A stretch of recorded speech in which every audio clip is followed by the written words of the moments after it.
Wow, okay, we're taking it back. Okay, yeah, I want to say it was 2002, 2003.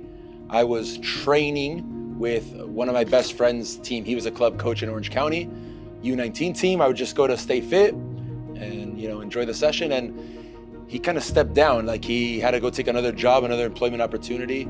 So the assistant coach, which was there, like a volunteer parent, and all the parents of all the players were like, hey, why don't you take over? And it was weird because I even told them, I don't know what I'm doing. I'm not a coach. I haven't coached a day in my life. They're like, oh, the kids love you. Like when you play with them, you kind of boss them around during the whole game. Like it looks like it comes natural to you. So I kind of got forced into it. I did it with a U19 team again in Orange County, and I grew to love it. Like there's nothing like playing the game, but it's the second best thing. It's the closest thing to playing. So much like anything I do in life, I wanted to take it dead serious. So I started educating myself the best way possible.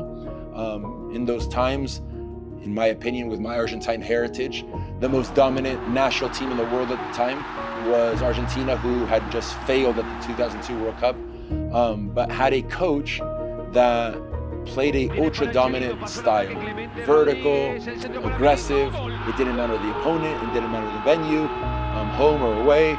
They wanted to go after you and dominate and pin you back in your own half. So that's the identity that I wanted for my first team that I coached. So what better way than to go study Marcelo Bielsa in Argentina? So that's kind of how it started. And now here we are, fast forward 22 plus years. So obviously, it is a team sport. So the team success in terms of winning as well as development is important to me. We achieved many finals with some of the teams that I've ran at the LA Galaxy. We made 3 national championships in a row, which was always cool. Internationally, we also competed in a Cayman Islands tournament where we lost to Man City.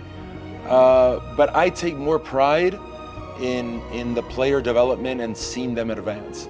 So I could talk about, I don't know, a couple dozen players, but for example, Efrain Alvarez, who was with me since he was 8 years old, when he made his professional debut as a 15-year-old in the USL, playing for Galaxy 2, when he had remarkable games and scored hat tricks in the USL as a 15-year-old, when Efrain Alvarez debuted on the Mexican senior national team as an 18-year-old.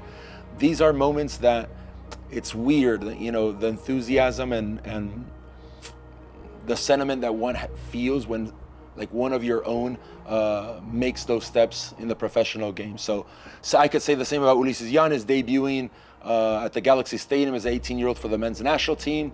Alex Mendez and his successful stints in Europe, going to Ajax Amsterdam, playing in the U20 World Cup, being a Balón de Oro for the CONCACAF U20 US team. And I could go on and on and on and on with a lot of the success stories. Julian Araujo, a player that I brought to the Galaxy, the success he had there, and for a club like FC Barcelona to purchase you, and now he's playing in Las Palmas on loan. So I could go on for days, but I think the things that bring me most joy are the success stories so far with the players that we've worked with. The most exciting thing is to unearth the talent that is in this community. I've been coming here for many years at the Lancaster complex to compete with the youth teams. And I know that there is a massive soccer-first demographic here in the AV. So part of our job now is to uncover these gems, to actually give them an opportunity that prior to AV Alta did not exist. I remember growing up in Orange County, Los Angeles. Yeah, the Galaxy existed, Chivas USA existed, now LAFC. But really there was no professional route for the millions and hundreds and thousands of players that are growing up playing and aspiring to something big. And now we have that here in the AV. We have this beautiful stadium. We have the vision that our president put forward, the ownership group put forward. And now I'm tasked and I'm privileged to be able to help unearth these gems and talents and get them going on this field in front of the community. So soccer is the world sport, and there's nothing that describes it better than merging, the community and the sport together. So we have that luxury. That's what drives me the most, and that's what excites me the most about this project.